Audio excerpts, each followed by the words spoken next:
Hello everyone, welcome to my class. இன்னைக்கு கிளாஸ்ல நாம பார்க்க போற topic the Reformation, causes and effects. இது பாத்தீங்கன்னா BA ஃபர்ஸ்ட் செமஸ்டர்ல சோஷியல் ஹிஸ்டரி ஆஃப் இங்கிலாந்து அப்படிங்கிற பேப்பர்ல ஃபர்ஸ்ட் யூனிட்ல பிரிஸ்கிரைப் ஆயிருக்கு ஒரு சிலபி. இது எலெக்டிவ் 1 உங்களுக்கு வரக்கூடிய பேப்பர்.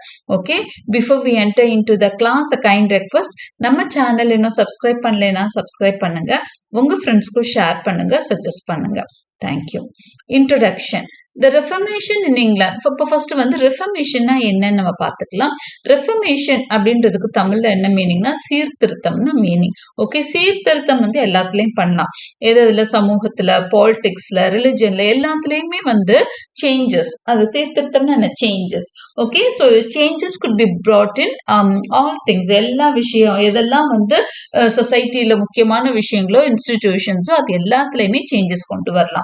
ஆனா இங்கிலீஷ் ரெஃபர்மேஷன் பாத்தீங்கன்னா மெயினா ரிலிஜியஸா இருக்கும். ஓகே, அதுதான் வந்து நம்ம படிக்க போறோம். So introduction. The Reformation in England was a major event that changed the country's religion, society and politics. So இங்கிலாந்தோட ரெஃபர்மேஷன் வந்து ஒரு பெரிய ஈவெண்டா பார்க்கப்படுது. இது 15th century இங்கிலாந்து, 15th centuryல நிகழ்ந்த ஒரு விஷயம் இங்கிலாந்துல. ஸோ இது என்னெல்லாம் மாற்றங்களை கொண்டு வந்ததுன்னா, கண்ட்ரியோட ரிலிஜன்ல மாற்றத்தை கொண்டு வந்தது, சொசைட்டில, பாலிடிக்ஸ்ல எல்லாத்துலயுமே சேஞ்சஸ் வந்து ரெஃபர்மேஷன் கொண்டு வந்தது.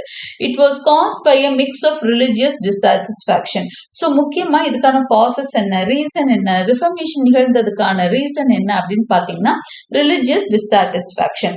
மக்களுக்கு நிறைய டிசாட்டிஸ்ஃபை ஆகுறாங்க ரிலிஜன் மேல. அந்த மடங்களோட தலைவர்கள் மேல எல்லாம் நிறைய டிசாட்டிஸ்பாக்சன் வருது.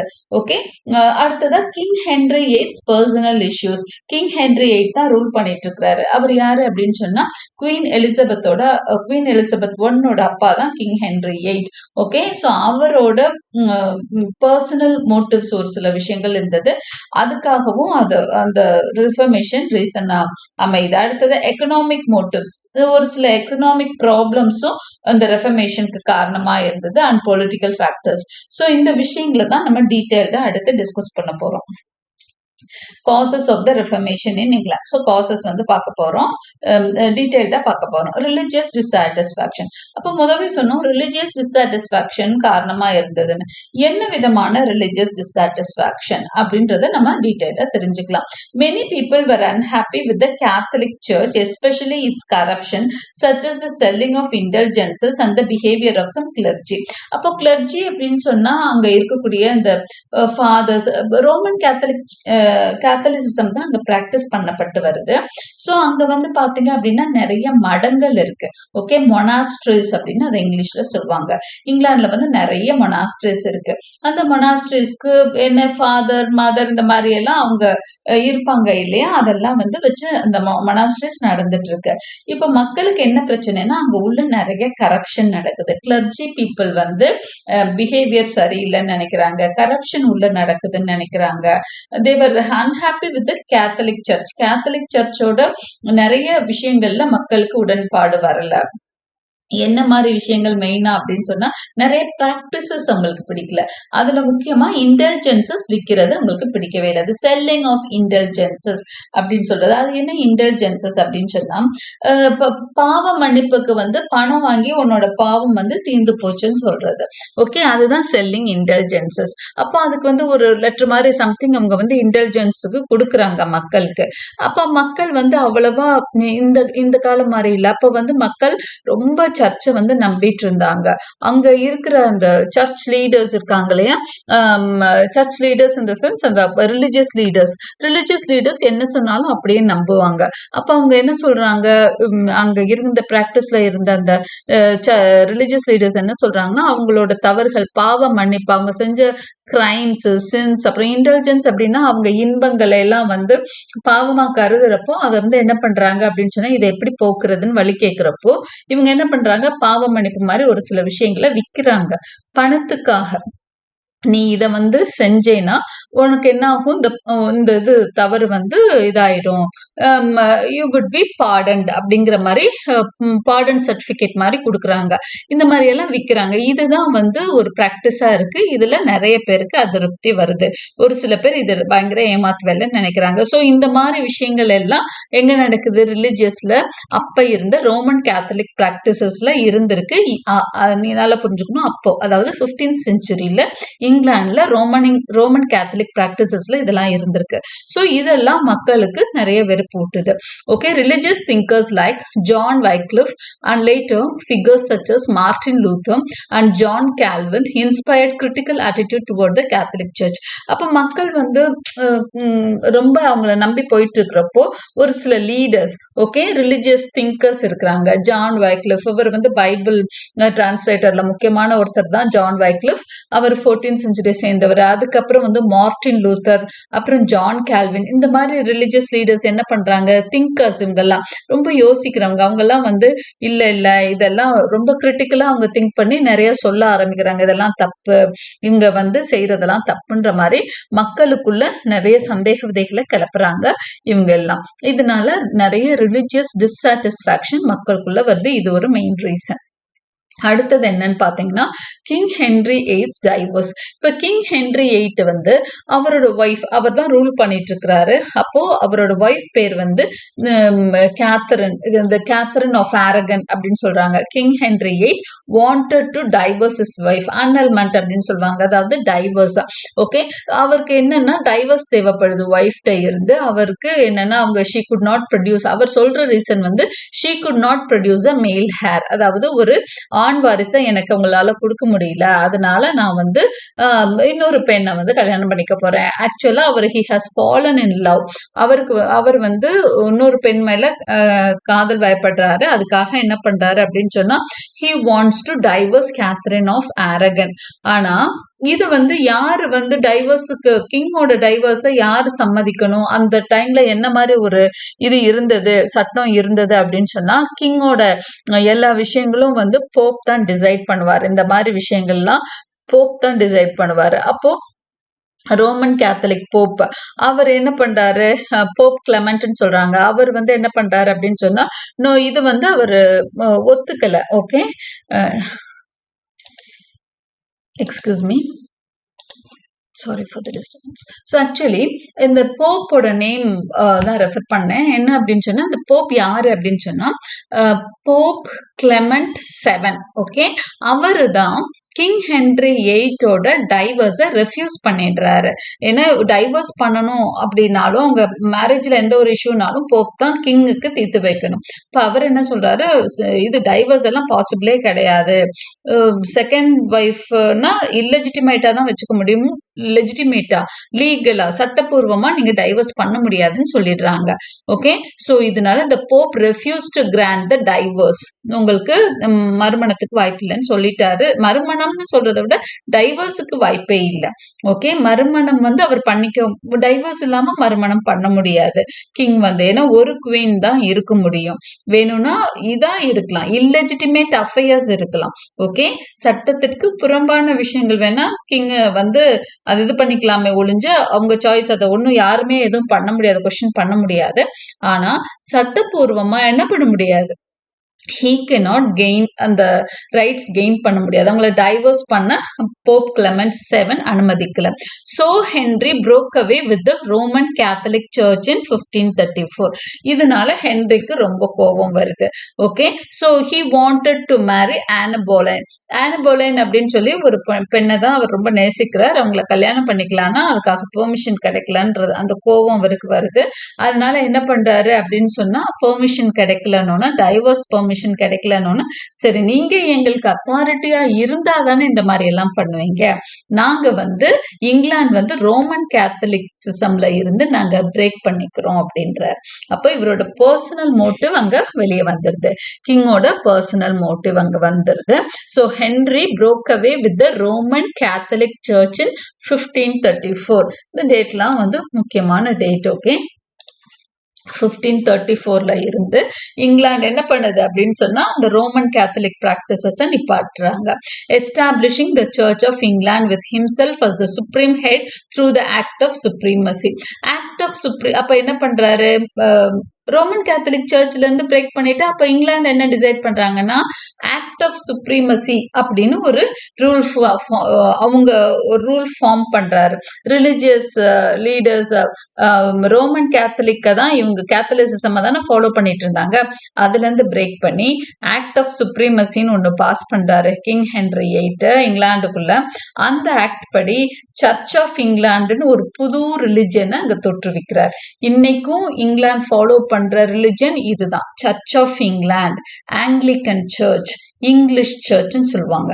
ஓகே, ஸோ அதிகமா புரோட்டஸ்டானிசம் அந்த ஐடியாஸ் கொண்டது தான் இந்த இங்கிலீஷ் சர்ச் இல்லைன்னா ஆங்கிலிக்கன் சர்ச்னு சொல்லப்படக்கூடியது.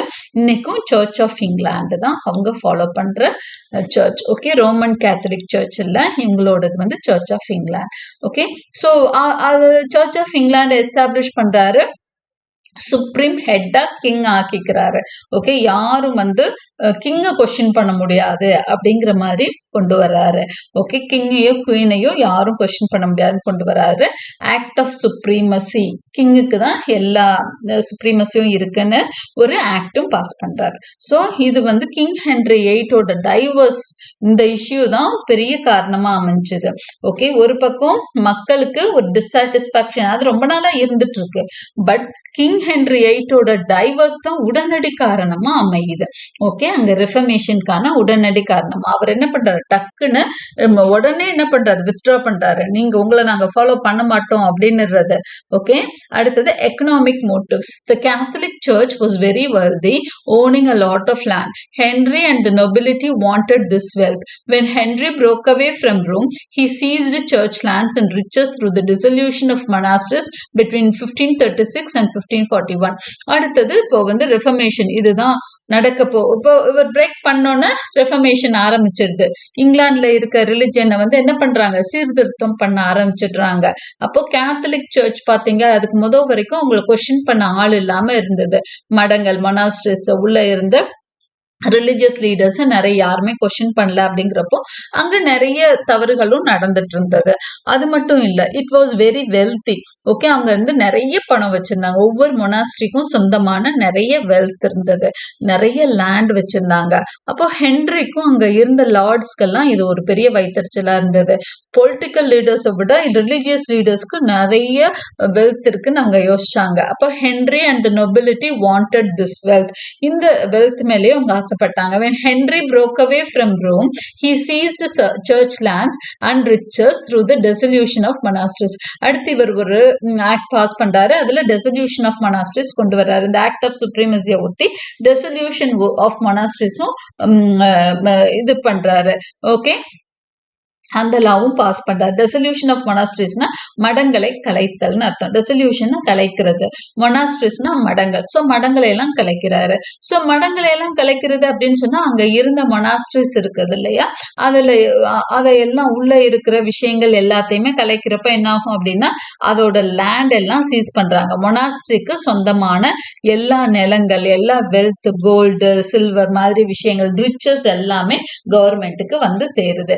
அப்ப இந்த dissolution of monasteries கிட்டத்தட்ட 5 வருடங்கள் நடக்குது பாருங்க, 1536 to 1541. It allowed the crown and local lords to seize this wealth, leading to economic and social shifts as much of this land was sold or leased to new gentry. சரி, இப்போ இப்படி அபகரிக்கப்பட்ட அந்த dissolve பண்றப்போ, மொனாஸ்ட்ரிஸை dissolve பண்றப்போ நிறைய cheese பண்றாங்க, search lands, jewels, golds எல்லாமே. So இதுக்கு எல்லாமே எங்க போகுது, கிரவுனுக்கு போகுது, அரசனுக்கு போகுது. அது மட்டும் இல்ல, லோக்கல் லார்ட்ஸ்க்கும் போகுது, ஊர்ல இருக்கிற பெரிய ஆளுகளுக்கும் போகுது.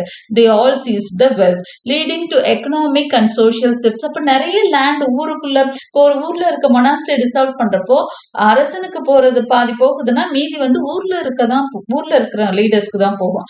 அப்ப ஊர்ல வந்து நிறைய பேர் பணக்காரங்களா ஆகுறாங்க. ஓகே, இப்போ ஒரு ஆள்கிட்ட வந்து நிறைய பணம் வருதுன்னா அவர் என்ன பண்றாரு, அவரோட வெல்த்தை வந்து குத்தகை கொடுவாரு, ஒத்தி கொடுவாரு, அப்படியே அந்த லேண்டை வந்து டிஸ்போஸ் ஆகுது. அப்போ நிறைய ஜென்ட்ரி ஃபார்ம் ஆகுறாங்க. நியூ ஜென்ட்ரினா நியூ ஜென்டில்மேன், நிறைய பணக்காரங்க உருவாகுறாங்க. இதுதான் சொசைட்டில நடக்கிற சேஞ்சஸா நம்ம பாக்குறோம். அப்போ ரிலிஜியஸ் சேஞ்சஸ் எல்லாம் சர்ச்சில் இருந்த லேண்ட்ஸ் எல்லாம் எங்க போகுது, நிறைய ஆளுங்க கிட்ட போகிறப்போ நிறைய பணக்காரர்களும் அங்க நடக்கிறாங்க. அப்போ இந்த மாதிரி எஃபெக்ட்ஸ் எல்லாம் வருது. அடுத்ததா political factors. Henry wanted complete control over England without interference from Pope. By breaking from Rome he could centralise power in the monarchy. So political ஃபேக்டர்ஸ்ல என்ன நடக்குது, ஹென்ரி வந்து இங்கிலாண்டை கம்ப்ளீட்டா போப்போட இன்டர்ஃபரன்ஸ்ல இருந்து விலகிட்டாரு. போப் வந்து இனிமேலும் எந்த கண்ட்ரோலும் எங்களை பண்ணக்கூடாதுன்னு சொல்லிட்டாரு. By breaking from Rome he could centralise power in the monarchy. இப்போ அவரு தான் வந்து சென்ட்ரல் பவரா ஆயிட்டாரு. ஓகே, அப்போ மொனார்கி சிஸ்டம் வந்து ரொம்ப ஸ்ட்ராங்கா, அரசனுக்கு தான் எல்லா அதிகாரம். அதுக்கு வந்து ரிலிஜியனுக்கும் ஈக்குவலா அதிகாரம் கொடுத்திருந்தாங்க. இப்ப வந்து ரிலிஜியனுக்கெல்லாம், ரிலிஜியஸ் லீடர்ஸ்க்கெல்லாம் எந்த அதிகாரமும் இல்லாம ஃபுல் அண்ட் ஃபுல் சோல் அத்தாரிட்டியா கிங் வராரு. ஓகே, இந்த எல்லா சேஞ்சஸும் இங்க நடக்குது. எஃபெக்ட்ஸ்.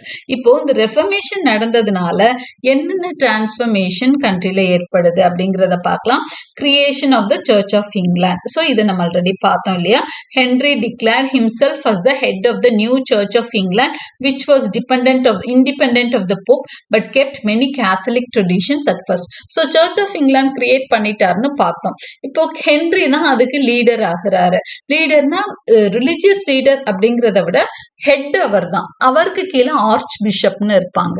ஓகே, அவங்க தான் ரிலீஜியஸ் லீடரா இருப்பாங்க. பட் எந்த ஆர்ச் பிஷப்பும் இங்கே மீறிடக்கூடாதே, அவரை தாண்டி எதுவும் போயிடக்கூடாதுன்றதுனால சர்ச் ஆஃப் இங்கிலாண்டோட ஹெட் வந்து கிங் தான் வச்சுட்டாரு.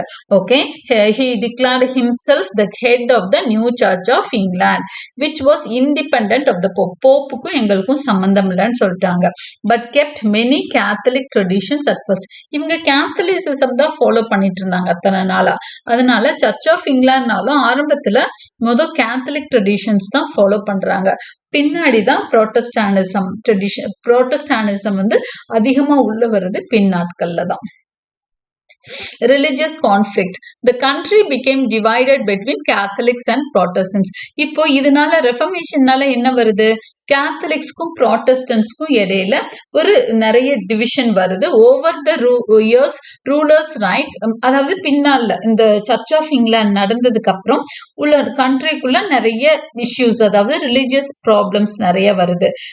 கேத்தலிக்ஸ்க்கும் ப்ராட்டஸ்டன்ட்ஸ்க்கும் இடையில பிரச்சனைகள் இருந்துகிட்டே இருக்கு. அடுத்து rulers like Henry six and Mary one. Henry six யாருன்னா கிங் ஹென்ரியோட பையன்.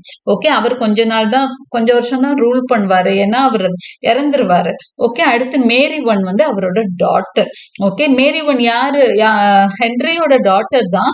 ஆனா கேத்ரின் ஆஃப் ஆரகன்னு சொல்றோம் இல்லையா, அவங்களோட பொண்ணு தான் மேரி ஒன். ஓகே, எட்வர்ட் சிக்ஸ் வந்து பின்னாடி கிங் வந்து அடுத்தடுத்து நிறைய கல்யாணம் பண்ணுவாரு. அதுல 4th or 5th மேரேஜ்லயோ பிறக்கிற ஒரு பையன் தான் Edward six. Okay, so Edward six வந்து ப்ராட்டஸ்டானிசம், அவங்க அப்பாவோட வழி தோன்றதல்ல, ப்ராட்டஸ்டானிசம் சார்ந்த ஒரு சர்ச் ஆஃப் இங்கிலாண்ட கொண்டு வராரு. அண்ட் மேரி ஒன் என்ன பண்றாங்க அப்படின்னா, அவங்க தம்பி இறந்தோன்னு இவங்க ரூலுக்கு வராங்க. மேரி ஒன் அவங்க என்ன பண்றாங்கன்னா கேத்தலிசிசம் அவங்க இன்சிஸ்ட் பண்றாங்க. Either enforce Protestantism or try to restore Catholicism. அப்போ எட்வர்ட் சிக்ஸ் வந்து ப்ராட்டஸ்டானிசம் என்ஃபோர்ஸ் பண்றாரு. Mary one she tried to restore Catholicism. திரும்ப கேத்தலிசிசமும் கொண்டு வர ட்ரை பண்றாங்க. Leading to violence and tension. அப்போ கண்ட்ரிக்குள்ள நிறைய வயலன்ஸ், டென்ஷன் எல்லாமே இருந்துட்டே இருந்தது. கொஞ்ச நாட்கள் கொஞ்சம் செட்டில் ஆகவே இல்லை. எலிசபெத் ஒன் வர வரைக்கும் ரிலிஜியஸ் இஷ்யூஸ் இருந்துகிட்டே இருந்தது. ரிலிஜியஸ் கான்ஃபிளிக்ட் கண்ட்ரிக்குள்ள இருந்துட்டே இருந்தது. Elizabethan settlement. ஸோ எலிசபெத் வந்தோன்னு தான் இந்த செட்டில்மெண்ட் வருது. Queen Elizabeth one. இப்போ மேரி ஒன்னும் இறந்துடுறாங்க, எட்வர்ட் சிக்ஸ் சீக்கிரமே இருந்துடுறாரு. மேரி ஒன் வந்து ஒரு 5 to 6 years ரூல் பண்ணுவாங்க. அதுக்கப்புறம் குவீன் எலிசபெத் ஒன் வராங்க. இந்த லேட்டர் 16th century அவங்க வராங்க. She sought to stabilize the religious situation through the Elizabethan religious settlement. So இவங்க ஒரு ஆக்ட் பாஸ் பண்றாங்க, அதுக்கு பேரு எலிசபெத்தன் ரிலிஜியஸ் செட்டில்மெண்ட். எந்த வருஷம் பாருங்க, 1559ல அவங்க இதை செட் பண்றாங்க. okay, which created a moderately Protestant Church of England that allowed for some Catholic practices but also insisted on the monarch's supreme authority over the church. So இந்த religious settlement என்ன சொல்லுது அப்படின்னு சொன்னா சர்ச் ஆஃப் இங்கிலாந்து அதிகமா Protestant ஐடியாஸை எடுத்துக்கும், கொஞ்சமா Catholic பிராக்டிசஸும் வச்சிருக்கோம். அப்ப ரெண்டுலயும் இருக்க பெஸ்ட் எடுத்துக்கிறாங்க. ஆனாலும் ப்ராட்டஸ்டானிசம் அதிகமா உள்ள இருக்கு, கேத்தலிக் பிராக்டிசஸ் கொஞ்சமா எடுத்துக்கிறாங்க. ஆனா அதே சமயம் மொனார்கி தான், அதாவது அவங்க அப்பா சொன்னார் இல்லையா, king as the supreme head, அதை ஃபாலோ பண்றாங்க. கிங்கை மீறி இங்க ஆர்ச் பிஷப்ஸ் இருக்க முடியாதுன்றத அவங்க ரீஇன்ஃபோர்ஸ் பண்றாங்க. ஓகே, ஸோ இது எல்லாம் இதான் எலிசபெத்தன் செட்டில்மெண்ட் அப்படின்னு சொல்றாங்க. இது வந்தோன்னு தான் கண்ட்ரி கொஞ்சம் அமைதியாகுது. அது வரைக்கும் கொஞ்சம் ரிலிஜியஸ் கான்ஃபிளிக்ட் உள்ள போய்கிட்டே இருக்கு. சோஷியல் சேஞ்சஸ் என்ன நடக்குது ரெஃபர்மேஷன்லன்னு பார்க்கலாம். டிசல்யூஷன் ஆஃப் மொனாஸ்ட்ரிஸ் நம்ம பார்த்தோம். Henry close the monasteries which has been centers of charity, education and health care. அப்போ என்ன பண்ணாரு, ஹென்ரி வந்து மொனாஸ்ட்ரிஸ மூடிட்டாரு. நம்ம என்ன சொன்னோம், அதோட இது சொன்னோம், அதாவது ஆன் த அதர் சைடு ஒரு பக்கம் மொனாஸ்ட்ரிஸ் வந்து நிறைய வெல்த் சேர்த்து இருந்தது, அந்த கிளர்ஜிமென் வந்து நடந்துகிட்ட விஷயங்கள் மக்களுக்கு பிடிக்கல, அதெல்லாம் வந்து பேசணும். ஆனா அதே சமயம் இன்னொரு பக்கம் என்னன்னா அவங்க நிறைய நல்ல விஷயங்களும் செஞ்சுட்டு இருந்தாங்க. மொனாஸ்ட்ரிஸ் என்னன்னா ஏழை மக்களுக்கெல்லாம் உதவி பண்ணிட்டு இருந்தாங்க, சேரிட்டி பண்ணாங்க, எஜுகேஷன் கொடுத்துட்டு இருந்தாங்க, ஹெல்த் கேர், நிறைய ஹாஸ்பிட்டல்ஸ் ரன் பண்ணிட்டு இருந்தாங்க. ஸோ இது எல்லாமே நின்று போச்சு இப்போ. ஓகே, அதனால சொசைட்டில நிறைய சேஞ்சஸ் வருது. This left many poor people without support and much of the church land was sold off. Okay, so இதுவும் நடக்குது. அப்போ நிறைய புவர் பீப்புளுக்கு சப்போர்ட்டே இல்லை. முந்தையெல்லாம் புவர் பீப்புள் எல்லாம் என்ன பண்ணாங்க, மொனாஸ்ட்ரிஸ் இருந்தப்போ அங்க போய் சப்போர்ட் கெயின் பண்ணிக்கிட்டாங்க, ஃபுட்டு அங்க கிடைக்கும், அவங்களுக்கு ட்ரீட்மெண்ட்லாம் கிடைச்சது. இப்போ மொனாஸ்ட்ரிஸ் இல்லாததுனால அந்த பிரச்சனை சொசைட்டிக்குள்ள ஏற்படுது. அடுத்தது ரைஸ் ஆஃப் ஜென்ட்ரி. இன்னொரு விஷயம், இது புவர் பீப்புளுக்கு கஷ்டம். அடுத்தது ஜென்ட்ரி வந்து அதிகரிக்காங்க, அதாவது பணக்காரர்களோட லிஸ்ட் வந்து கூடுதல் ஆகுது. ஏன்னா லேண்ட் எல்லாம் நிறைய மக்களுக்கு பிரிஞ்சு போகுது இல்லையா, அதனால. The land that had been owned by the church was bought by wealthy individuals. அப்போ கொஞ்சம் பணமா இருந்தவங்க எல்லாம் மொனாஸ்ட்ரிட்ட இருந்து வித்த லேண்ட் எல்லாம் வாங்கிக்கிறாங்க, கையில பணம் வச்சிருந்தவங்க. Leading to the rise of a new class of land owners. அப்போ லேண்ட் ஓனர்ஸா இருக்கிறப்பதான் அவங்கள ஜென்ட்ரி அப்படின்னு சொல்லுவாங்க. ஸோ அந்த மாதிரி நிறைய லேண்ட் ஓனர்ஸ் வர்றாங்க, called the gentry, who gain political influence. அப்ப நிறைய லேண்ட் அவங்க வாங்குறப்போ அவங்க ஜென்ட்ரியா பணக்காரங்களாகிறாங்க, நிறைய இன்ஃப்ளூயன்ஸோட அவங்களும் பாலிடிக்ஸ்ல இன்ஃப்ளூயன்ஸ் பண்ண ஆரம்பிக்கிறாங்க. இதுதான் ரைஸ் ஆஃப் ஜென்ட்ரி. அடுத்ததா கல்ச்சுரல் எஃபெக்ட்ஸ். கலாச்சாரத்துல என்ன மாதிரி எஃபெக்ட்ஸ் எல்லாம் நடக்குது அப்படின்னு பார்க்கலாம். English Bible. The Bible was translated into English. இந்த 15th century 16th centuryலேயே நிறைய பைபிள் டிரான்ஸ்லேஷன்ஸ் நடக்க ஆரம்பிச்சிடும். அதுக்கு வரைக்கும் எல்லாமே வந்து லாட்டின் பைபிள் தான் யூஸ் பண்ணிட்டு இருந்தாங்க. ஓகே, ஸோ இவங்க யாரு படிக்க முடியும், அது அந்த லாங்குவேஜ் யாருக்கு தெரியும் அப்படின்னு சொன்னா கிளர்ஜிமென்னுக்கு தான் தெரியும். அவங்க தான் அதை படிச்சு மக்களுக்கு புரிய வச்சுட்டு இருந்தாங்க. ஆனா இந்த 15th 16th சென்ச்சுரியில என்ன பண்ணாங்க, டிரான்ஸ்லேஷன்ஸ் நிறைய வர ஆரம்பிச்சிருச்சு, இங்கிலீஷ் டிரான்ஸ்லேஷன்ஸ் வர ஆரம்பிச்சிருச்சு. Particularly the King James version, king ஜேம்ஸோட பைபிள் அது வந்து ரொம்ப ஃபேமஸான ஒரு Bible. So they making religious text more accessible to ordinary people. அப்போ என்ன பண்றாங்க, பைபிள் வந்து கிளர்ஜிமன் கிட்ட மட்டும்தான் இருந்ததுன்ற நிலை மாதிரி சாதாரணமா எல்லா வீட்லயும் பைபிள் வர ஆரம்பிச்சிருச்சு. அப்ப இன்க்ரீசிங் லிட்ரஸி, அப்ப பைபிள வந்து படிக்கணும் ஒரு ஆர்வம் வருது, மக்கள் வந்து அதிகமா படிக்கிற ஆசையை வளர்த்துக்கிறாங்க. அப்போ அவங்களுக்கு ரிலிஜியன் அவங்களே தெரிஞ்சுக்கலாம் இல்லையா, அதனால லிட்ரஸி லெவல் வந்து அதிகமாகுது. And allowing individuals to interpret the Bible for themselves. அவங்களே என்ன பண்றாங்க, பைபிளை வாசிச்சு புரிஞ்சுக்கிறாங்க. Literature and arts. Writers like William Shakespeare and Christopher Marlowe emerge in this period, reflecting a society in transition, dealing with questions of identity, religion and politics. அப்போ literature and arts வந்து ரொம்பவே சூப்பரா ஸ்ட்ராங்கரா இருக்கும். எந்த பீரியட்லன்னா எலிசபெத்தன் பீரியட்ல, அதாவது ரெஃபர்மேஷனுக்கு அப்புறம் வர்ற பீரியட்ல லிட்ரேச்சரும் ஆர்ட்டும் ரொம்ப அபரிதமான வளர்ச்சி கண்டது. இங்கிலாண்டை பொறுத்த வரைக்கும், இங்கிலீஷ் லிட்ரேச்சரை பொறுத்த வரைக்கும் குவீன் எலிசபெத்தோட period golden period of English literature அப்படின்னு சொல்லுவோம். ஸோ வில்லியம் ஷேக்ஸ்பியர், கிறிஸ்டபர் மார்லோன்ற பெரிய பெரிய ரைட்டர்ஸ் எல்லாம் உருவாகுறாங்க. அவங்க நிறைய விஷயம் எழுதுறாங்க. அப்போ மக்களுக்கு நிறைய விஷயங்கள் பத்தி புரிய ஆரம்பிக்குது. Political changes, strengthening of the monarchy. By controlling the church, the monarchy became stronger and more centralized. The king had more power over both religious and political matters. அப்போ political changesல பாத்தீங்கன்னா கிங் ரொம்ப பவர்ஃபுல் ஆகுறாங்க. அவங்க சொசைட்டிலையும், அதாவது பொலிட்டிக்கலாவும் ஸ்ட்ராங்கரா இருக்காங்க, ரிலிஜியஸாவும் king அடிச்சுக்க அலையில. இப்போ வந்து equal power religious leaders, Pope leader, இது ரோமன் கேத்தலிக் சர்ச்சுக்கு இருந்தது. இப்போ அதெல்லாம் டம்மி பண்ணிட்டதுனால இப்போ கிங் தான் சுப்பீரியர் அத்தாரிட்டி, அவரை கொஸ்டின் பண்ண யாருமே கிடையாதுன்னு வந்துருச்சு. பார்லிமெண்ட்ரி பவர், இதுக்கப்புறம் பார்லிமெண்ட்ரி ஈக்குவலா பவர் ஆகுது. இப்போ போப்போட பவரை குறைச்சோம்னா பார்லிமெண்டோட பவர் அதிகமாகுது இங்கிலாந்துல. Henry is need for parliamentary approval to implement his religious changes like the act of supremacy and the dissolution of monastery led to the foundation for a stronger role for parliament in governance. எப்படி பார்லிமெண்டோட importance அதிகரிக்குதுன்னா, இப்போ king என்ன பண்றாரு அப்படின்னு சொன்னா, அவர் 2-3 rule எல்லாம் pass பண்றாரு இல்லையா, போப்ட இருந்து நாங்க விலகுறோம் அப்படின்னு சொல்றது.